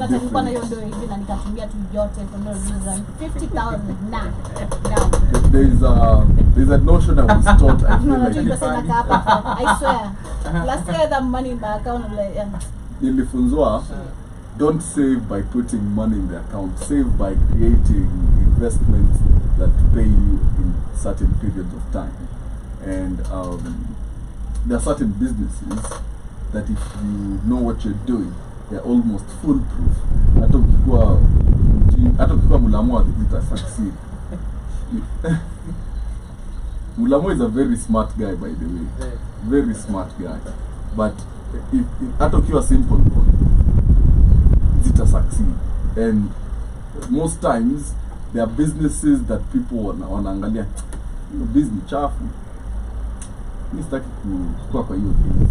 Like, you know, if you I've told you all this. Hardware. So, kajua venye watu wa hardware ukula. These people have money. They all drive to you. What? Pengine tu. Yo. Watu wa kuuza mangwetes, kuku. The farmers. Yeah. Is it expensive to keep chicken? Yeah. My chewing car losses? Hell yeah. But the man, you sell like 100, 200 birds at a go. Unaangalianga hivi uko like eggs. Ata eggs. Kwanza eggs are now the profit area of poultry. The biggest. You get? Yeah. And consumption. Wakulima. Like there are businesses that if you understand what you're doing, you will definitely make it. Mnashindanga mkichongoa mama mboga, lakini uko kwake daily. Mtu wa smoky. Yodo cheki. Kuna beshte yangu manzi ameanzisha stand ya smoky. Ameniambia hadi ashajua peak weekendi ni you buy my judge. Even fries. Yo, this man on a certain Food. weekend, People eat every day. on a certain weekend with just smokies and eggs, made about 6 bands. That was on a Sunday. 6K in a day na Kogero. Bro, within an hour with a cafeteria or a food, whatever. Yeah. Unarudisha profit yako. Kuna mwingine pia Within an hour, ama within like less than literally few hours unarudisha profit yako if you really have customers. kuna mwingine wa mangumu. Guy, ngumu pia Wow. sell, bro. Wow. Ngumu This man cooks ngumu from asubuhi hadi usiku, sawa, na constantly tu zinaenda, and then kuna zenye ameweka into packets, kuna fresh ones pale, chapos and nini, maragwe za kuboil. And I lie to you not, I've seen this man akikuja pale kama amekonda. Sahi by there kona bibi karibu amemea matiti. Unaona venye wanashindanga na kale ka vest yao na kale ka apron. Umse hiyo vest na apron zilikuanga zina hang ziko hivi. Siku hizi amejaa hapo ndani, tunataka gapi? Cha. Hadi anakuongezea 3. Sawa. Unashindanga pale. Like man, and he made it out like that. But the rhetoric here is that you have to understand the line of work and understand finances and understand how the industry you're in operates. Okay, don't get into that's why the best business to get into is to compete with your previous boss. If you were in that line of work, because you understand it, you understand the intricacies of how this business works. People know you in this line of work. That's the best way to do it. No matter, there's this lady who was featured, or this guy that used to do Weekend Edition, Kingori. He featured this lady that sells phone repair parts. I think pia ni repair parts za masenke nini. Yeah. And this lady was saying how she's been in that line of work. She started at a shop, akiuza spare parts za simu, nini, went to another company, did the same. Then when she was 28, realized that she could do this. Took everything she had and started the business. And now she's the biggest supplier. She's contracted by I don't know how many. Exactly. Yeah. It's also like, that is why we say it depends on the business. That when basically you want to like sell cars, you have to hang out with those who know that. And drive cars. You have to hang out in that field of work. When it's about now, music, you have to learn around musicians, learn how the business really works, because there are people who have made money through any business is business, so long as you know what you're doing. But you can't tell me you want to like unajua nataka kuuza simu, I want to open a shop today na unajua na hang out sijui wapi, you won't do that if you huwezi manage hiyo kitu. If it's all, you have to learn the business. If you don't learn the business, you're going to use a lot of money, alafu wende utakuwa frustrated and you'll keep on asking how wengine wanamake kufanya hii aje, because you just put in without actually doing enough research. Businesses are different, like lines of work is different. Ask yourself, how are those people making money through this? How are those people? Because they know. Yeah, they know the networking. Because the more you'll call somebody, for example, if I want to do something, nitacall mwenye anajua hiyo kitu. You say amesha make already that network. So mimi knowing whom say ni valuable for me. That is my network. Una get? Na yeye probably can introduce kwa other people.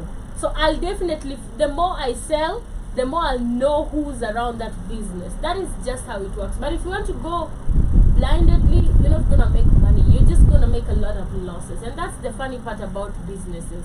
Yeah, you have to learn a lot, and it takes time. You don't wake up and sema, like I learned my brother-in-law does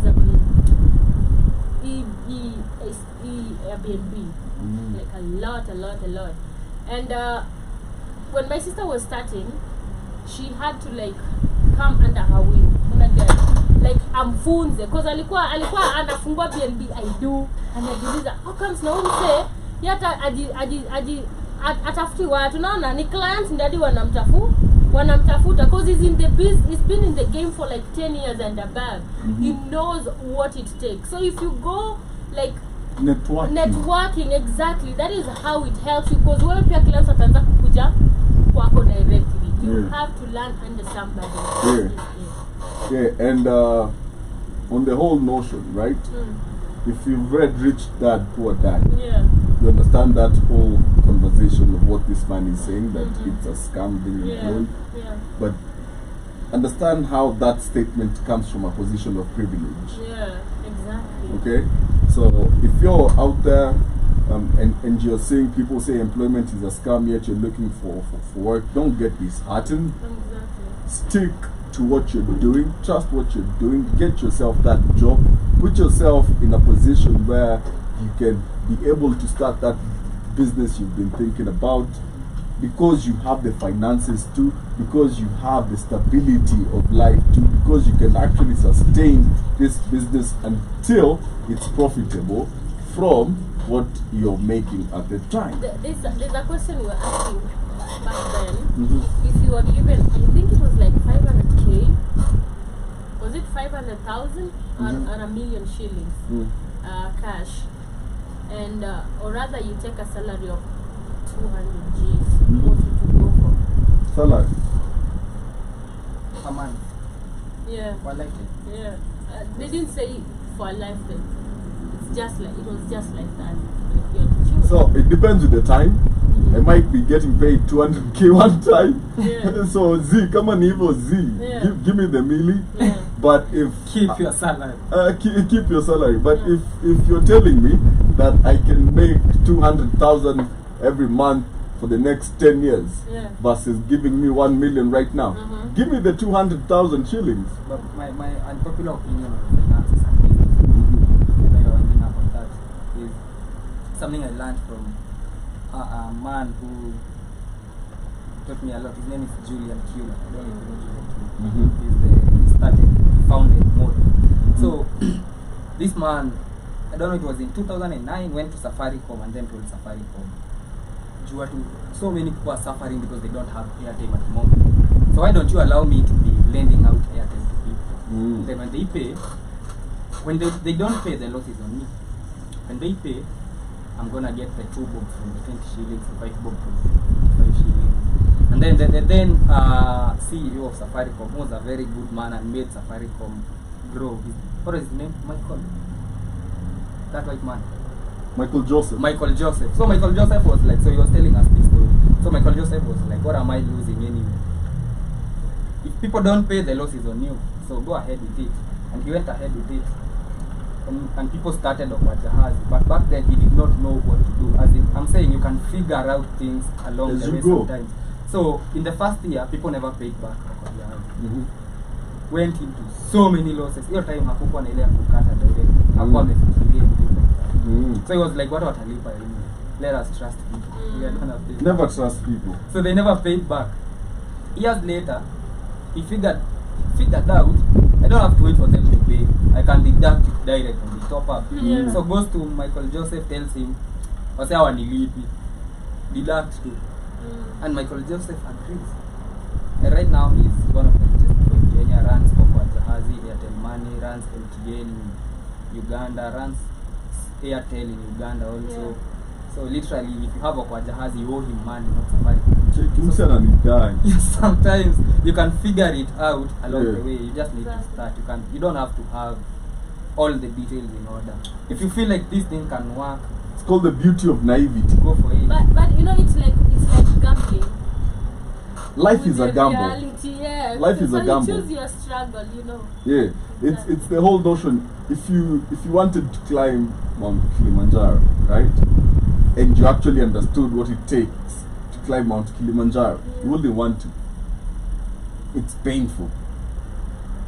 But the minute you're there and you're optimistic, you're at the summit, Apache, and you're psyched up, you're with your friends before you start hitting -1 degrees, and and your face feels dry, and then you realize after you una crack, ndio maana una realize kwa nini watu weka scarf hivi.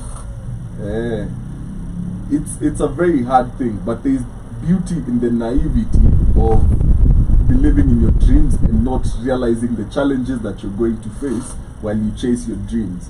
These are the things that help you fuel the entrepreneur in you and the child in you that's dreaming. Because if you actually understood, like, it's like trying to explain to a child how expensive or how much it sucks paying taxes. They can't understand it until they get there. Then they understand it. But yeah, financial literacy, understand the position you're coming in from, and you will be able to do well. But as we continue with the adulting is a scam thing, yeah? We have Jibba on the comments. Jibba Jabba is on the comments. Okay. I mean, shout out to Jibba Jabba. He says, my relationships are all about business. I don't have time to hang out or be indolent. What does that mean? New word of the day.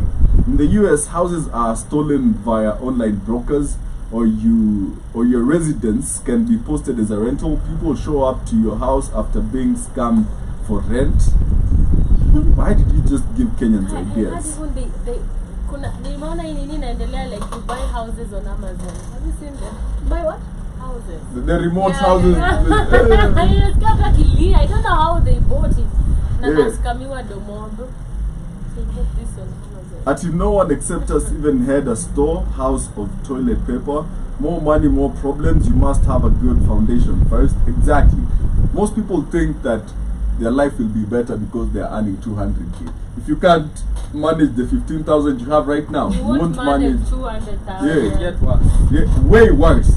And he goes on to say, landscaping, my business, 24 years, concrete, plumbing, electrician in the US is a recession-proof business. You'll never be broke.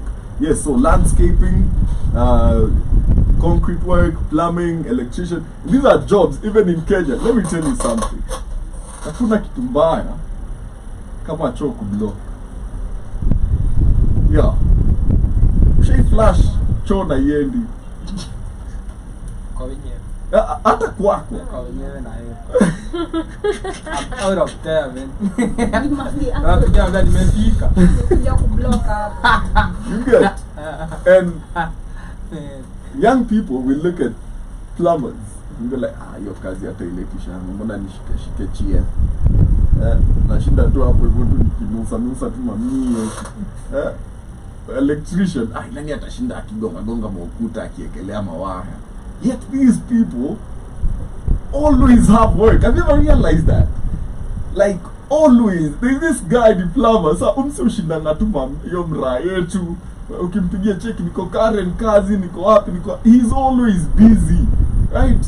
And the minimum he'll charge you, bro, ni 3,000. So per day he was telling me he can visit like 4 or 5 homes. And he's making 3k minimum from each. You want him to come fix your taps? That's the guy. Your drainage? That's the guy. Your septic? That's the guy. So if he has 5 people a day earning 3k, how much is he making? A day. Okay. Na unasema mse ati hata kunyang'anya demu yako. Bro, utaachwa hapo hivyo demu yako akikula pesa ya plumbing.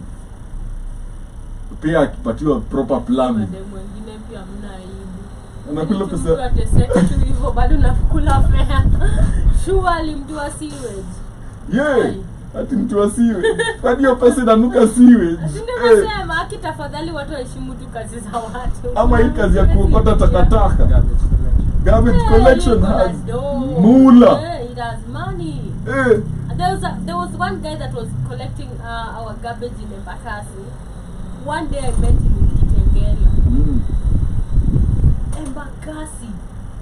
Kitengela. Bado ana collect. Amepita Sioki, meaning anachukua Sioki. Atiliva. Yeah. Na nilimpata ndani na mwizo, unafanya nini huko? Hadi huko bado niko kazi. Na imagine kwetu walikuwa wanachukua like 300. Yeah. Per house. Yeah, per house. Na hiyo ni 69 houses. Imagine. What is 300 times 69 real quick? And that is just one apartment. That is one building. Right? One building. God damn, cheki. Na feel vibaya hata mimi siko na irada. Imagine. But yeah, so do you remember when your parents used to tell you like usikuwe na haraka ya kugrow? Like mbona uko na haraka? So some lady called Wanjiro says, unakumbuka wazazi wetu wakituambia wachana na wanaume watakuharibia maisha, soma utafute pesa zako na usilete watoto hapa, sitakulelea. Na sasa wako like utaleta baba watoto lini? Familia ni mzuri, ama uzae tu kamoja tutakusaidia kulea.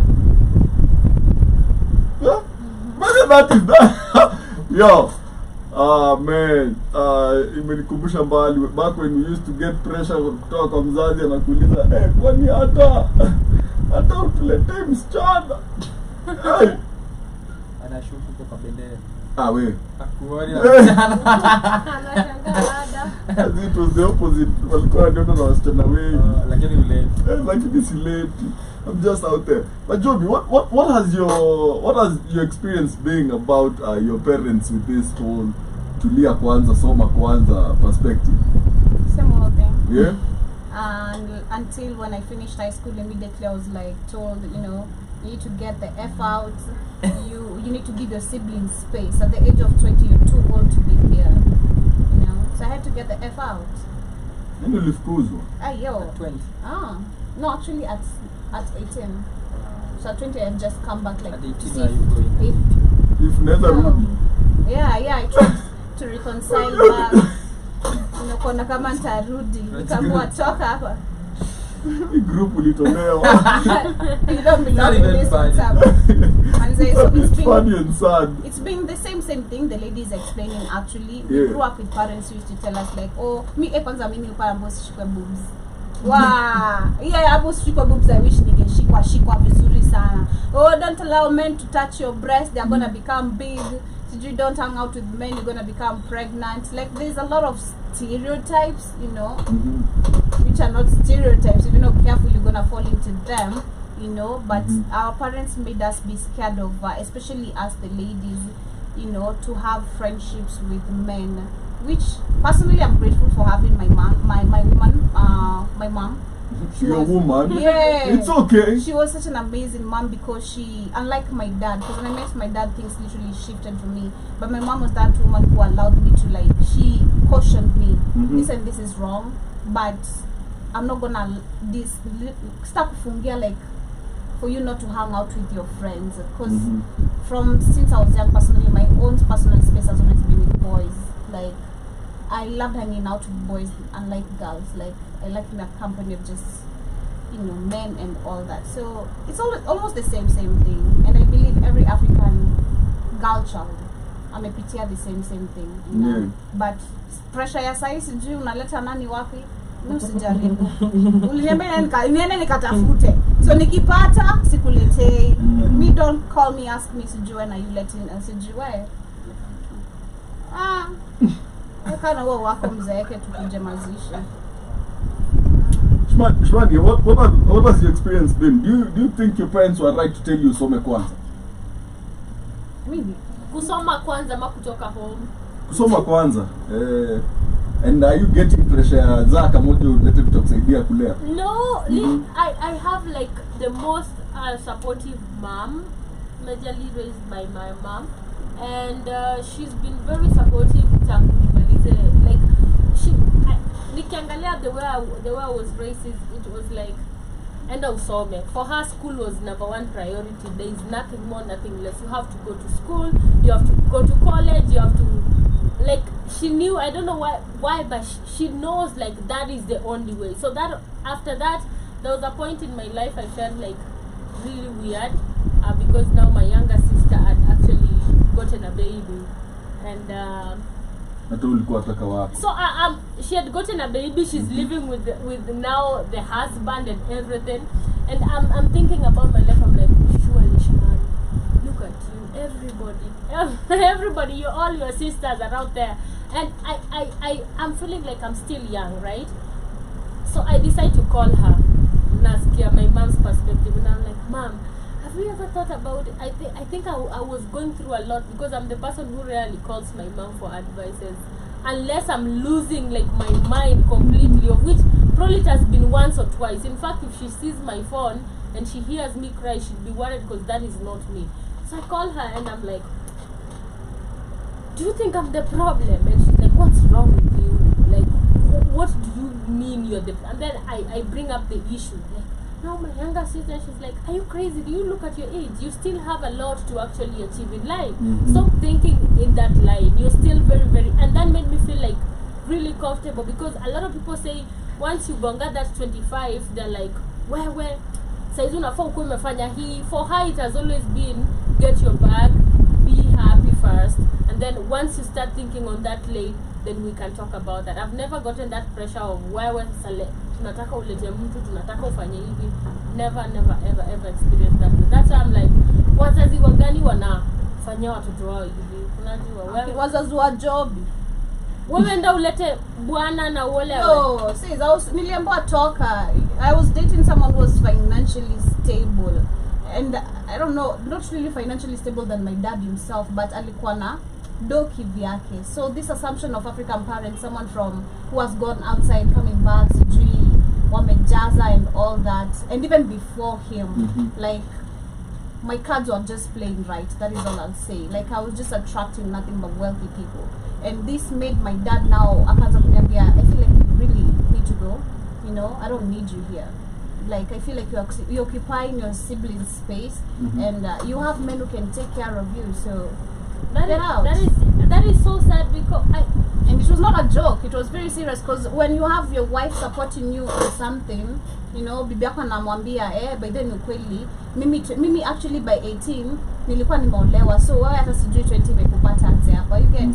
So it's really, I really felt very crushed because the only person I thought who could defend me was my stepmom. Then she ended up actually attacking me even double, saying that, you know, by this age I was married, you need to get out for real, you need to give your siblings, and she's pregnant as she talks. So Nicole, like, yeah, for real, I need to give people space. This is I don't want to call it any other, but that is wrong parenting. It is. I feel like it's really, it is wrong parenting, you know. So yeah, because now we're pushing young people, even people who are not mature enough, and then when they go out there, make mistakes. You know, this is where you find your kids doing even things that you never imagine they could do, and then you're like, where did I go wrong? And you've been a problem all through. You're the one that pushed them to this level. It's not actually.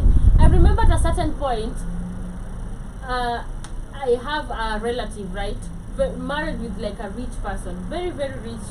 So we didn't know that she was not happy. Like, you tell, unajonga, nilikuwa na mentality eti watu masonko wanafaa tu wanaone.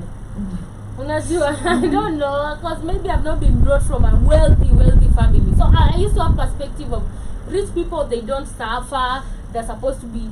So this woman akona keja, a very lavish house, she's driving like a TX and all that. But unaona mwili yake kimekonda, unajiuliza shida iko wapi na huyu, kwani ningekuwa mimi saizi ningekuwa like overweight, you know. So I had one advice from a relative, anamwambia, because the money was for the husband, you know, haikuwa pesa yake, she just got married with a wealthy man. So this person was telling her, a relative, alikuwa anamwambia, if you're not happy, if the relationship is not based on happiness, then you just come back home. It's not about you having a kid that is making you live with this man. It's not about you. It's not about his wealth. If you think that, and remember, they're not from a rich family. The girl, unajua ile perspective ya mtoto wote atatuomosha juu ameolewa na mtu rich. Nilisikia akiambiwa kama ni pesa ya umse inafanya ukae hapo na hujafurahi, because I don't understand why mwili yako inakaa hivi, unajua.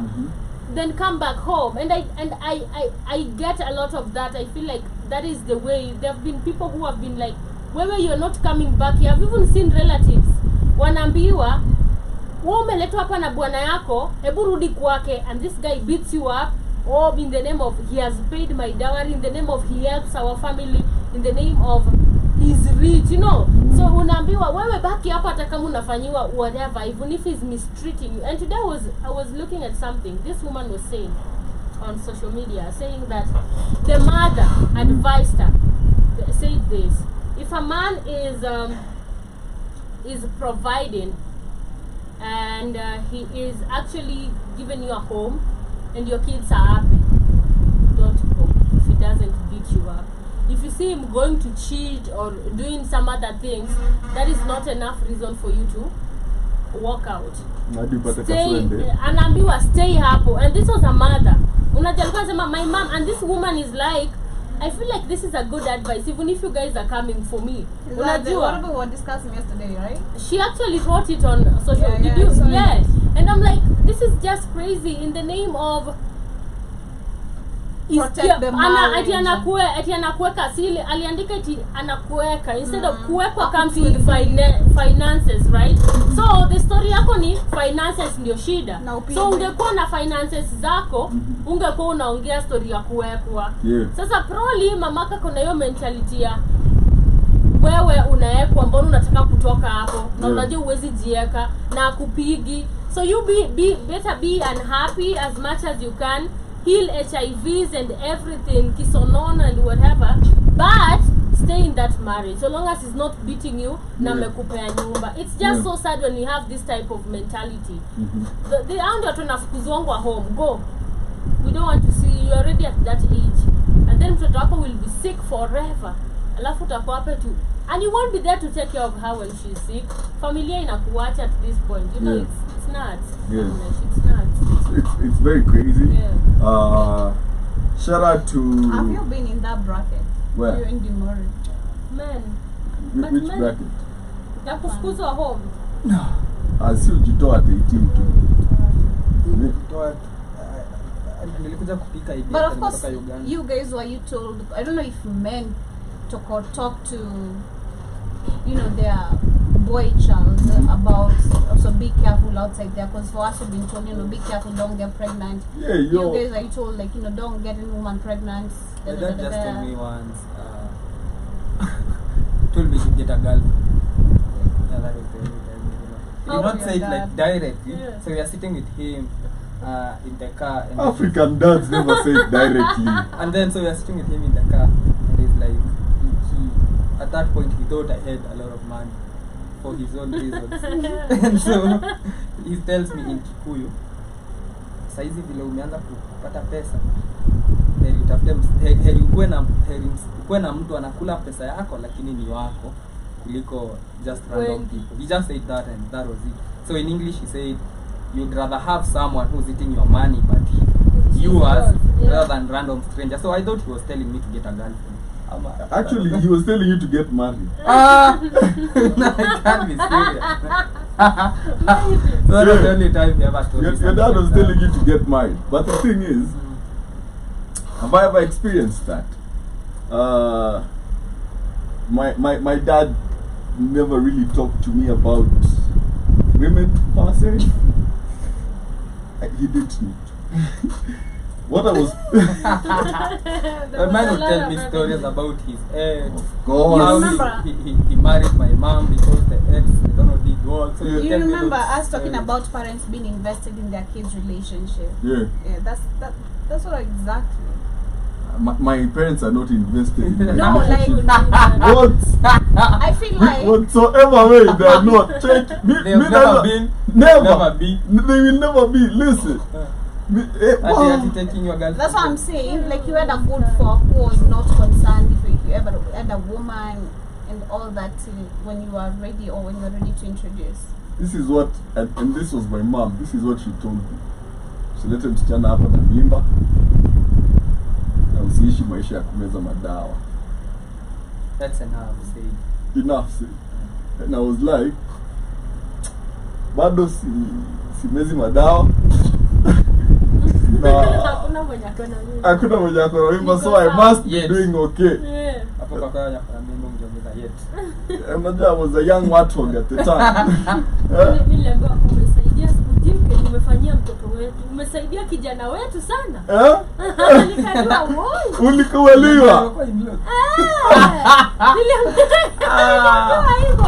It was a funny comment, but I got out and like, kwani uniwa wapi mwenye najua nimesaidia sana huyu alikuwa. When I heard that, I lost loving you then. They told me that. They told me, hey, wewe ujike Kijana lazima alikuwa kajani. Asante sana. Asante umetuliza kijana. Hey, don't know, listen, that's but nice. if your in-laws shouldn't like you. They like me. Oh man, change that They have attitude. they have seen better days. I've just I've got there a seen- few times. Check it. Not disappear. When your in-laws like you, Yeah, it means they there's can a problem. they can manipulate you. They don't see me. No, when they like you, Yeah. it means Yeah. they can manipulate For real? you. Yep. It means they've seen that you're an agreeable person. You should never have a wife who your mother likes. Specifically that. Sir, never. You know why? I want to be on the good side. No, That used to happen no, with my sister. you should be respectful. She should respect you and you should respect her. Okay? Because the minute it becomes friendship, sir, trust me, that woman will manipulate you to the benefit and she will make her son sing the tune she wants her son to sing. So my mom used to love my sister's husband. Yeah. So they would have a fight. So she would fight. My sister will come home, of course. Yeah. So she fight the husband there. Hey! Alishakuja kureport mbele. Anakunywa My chai. mom is on his side I've already. also seen. I've So also seen anaingia someone like that. and my mom and the husband are on one side. So she's coming home and her own mother is on her husband's Ebuka hapa side. chini. Yeah, and they have to go back together. Yeah, so sad. I've seen also. Yeah. But you guys, what do you have to say about that? Because sometimes I feel like African parents, like I feel like my mom is supposed to have my back. Not really. You know, really though, No, she's that- supposed that to is that- understand no. me. What if you're the one on the wrong? No. It's always, I feel like mothers is always they want their daughters with their husbands. No. That's Yeah. it. Where rudi kwako ka kwako, sumbuka na kwako. Si- Whatever. Sumbuka, really. I don't know. What she's teaching you is, it was an argument. Okay. What Sometimes she's, it's She's like, deeper if I- than if I- that. if I left this what house if at it's every what if argument? it's do you know violence? how many times probably your parents argued and they're still together? You don't even know. That is not fair. Mi sister yangu aliambiwa nitawachapa nyinyi wote nyinyi watoto. Na saa hizo they have kids. Even Yeye na the bwana husband. yao. Nitawachapa nyinyi wote Yeah. watoto Because mmetuleta your mom is hapa. not trying to teach Sisi you watu to jump wakubwa from tukuje hapa one. tuwaongeleshe rudini. Your mom is So not trying bad. your mom is not trying to teach you to jump from one marriage to the next. You know? It's not She's not just trying that, to- but sometimes it's Yeah. deeper. Fix I your feel like- wheelbarrow. Don't If it's jump deep, to any then you have to wheelbarrow. fix your- She's gonna support.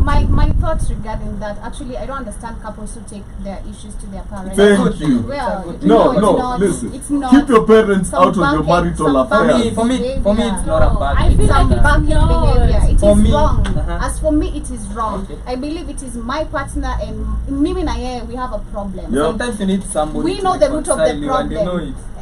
We know the root of the problem, and that's why I go Then back you to know therapy, microaggressions yeah. that Kamlesh was talking about. Women, we have microaggressions, Yeah. and the moment probably my man noticed this, but never bothered to ask me like what's up. Ama ile tumeamua kuongea, I should be able to open up, lay fix out that all up. lay out all my issues, let him speak out his issues, and I believe that's how people solve their relationship. Maybe there's That's why, just a deeper minute. argument. That's where we go back to where stop the conversation we're having on the Black Kings frequency. Don't allow your parents to get involved in your relationships. Yeah, don't. Yeah. Because, like you're saying, we have parents who are taking other people's side, yeah. and Other this is an people's issue. Maybe hata ni ule mwenye anatetonda upon the wrong. I'ma probably pay upon the wrong, but you'll find the parents are picking side. So- it is up to you as a couple to solve your problems. Joby, I don't want personally, Listen, Joby. maybe I don't want personally, if I'm to have kids or ever get married in my marriage, you know, I'm with my husband at our 50s or at our mid 40s, then our kids are amepata mtu wao, then unakuja kuleta issue zako. Me don't want to solve your problems. So my 2 cents. is that Unless you have been abused by a man or a woman, then that's it. That's when I get involved. That's okay? what I'm saying, Joby. Sometimes it's not about petty fight. Sometimes it's deeper. You know, when it just it a- No depends. matter how Yeah. deep it is. Sometimes unasema story ya Wache niongee, nataka jamani. kukupiga. Dimore Unasema story ya- is Dimore, let between me two just- of you. Wache niongee. Acha ni elaborate a minute. Just a minute before that. I believe it goes to like deeper conversations where we have of course when it comes to petty fights. I've seen people involving. I saw my sister one time. I hope she doesn't watch this. We thought that she's living with the husband. 3 months later the husband has not seen her. like literally she had moved. Then she's talking to my mom every day, and my mom doesn't know about her moving. And the husband is out there feeling like, oh, atarudi tu probably. And kitambo mtu akuache for 3 months, it's maybe something that is deeper. So the husband is like, I can't reach you. Who am I gonna reach? She don't have a dad. Penye nilimchukua ndio lazima niende ni report. Maybe hata amekufa, I don't see my kids. Unajua? And he had to come back home and start now explaining this and this happened, this and this. And then is when my mom could call. By the way, nakwanga nimekuongelesha kila siku janiambia hata uliachana na bwanako. Like, what is happening? There's those situations where I do believe sometimes there's like petty fights I won't go, but there's some that are deep that you just have to involve. Like, for example, if you're getting into a violent relationship, there's no way I can access that. I'll die one day in the name of let's solve it, and it's not happening. So I said I don't have a problem with it going to the parents, because I was raised in a home where my dad used to tell my sisters, if anything ever goes wrong, you can always come back home. And so, you know, sometimes when you are in an argument, when you are in an argument with your partner, and both of you, the emotions are up here, you can't solve anything. Unasema hivi, unasema hivi, that's when you end up fighting. So I prefer she goes back to her parents' home. I'm gonna nitamuendea huko nikidai. And I've seen this. Yeah, I've seen this so many times. I've seen my sisters get into fights, come back home, and then the husband stays there and then realizes he made a mistake, comes to our home, and my dad tells him, I don't wanna ever hear such a thing like this again. So I really don't have a problem with it's okay going back home, especially if you are raised in a place where you are told. I understand. Marriage is not a prison. If it goes wrong, come back here. Home. I understand. So if it goes wrong, go back to your home. I understand. Your parents should not get involved, blah blah blah. Go back, don't get killed. Go back home. It's okay. Go back to your I understand home. both sides of the coin, but kuna watu kama sisi where we don't consider like we have parents as long as they're there. Sawa. I won't go back. I don't have anyone to go back to. And understanding the kind of a parent who, unlike your dad, the way you could tell your sisters, hey, if anything happens, come back home. Me, I was told, step bro. Okay? Actually, as a matter of fact, if your husband ever happens to beat you, you're going back with him. I quote, and most if you're watching this, those are your words. If ever your husband was to beat you, ama kupige, mnarudi naye sina time ya kusolve ujinga. Unaona? So from this I picked this man like Niko solo. Niko solo. Exactly. So it is up to me to understand if I'm ever to get into a relationship, how am I going to handle that relationship? How, in case I have an issue, you know, which it's solvable by then, I'll stay and talk. And there's something they say about Sagittarius, we love too hard, and it is true. Personally, I love too hard. Utanikosea me, I'll watch you. Utanikosea, I'll watch you until I'm tired. I'll walk out. Okay? And I'm not talking about kunikosea, it will beat me and I'll keep on watching. No, this, like I said, we have microaggressions as women.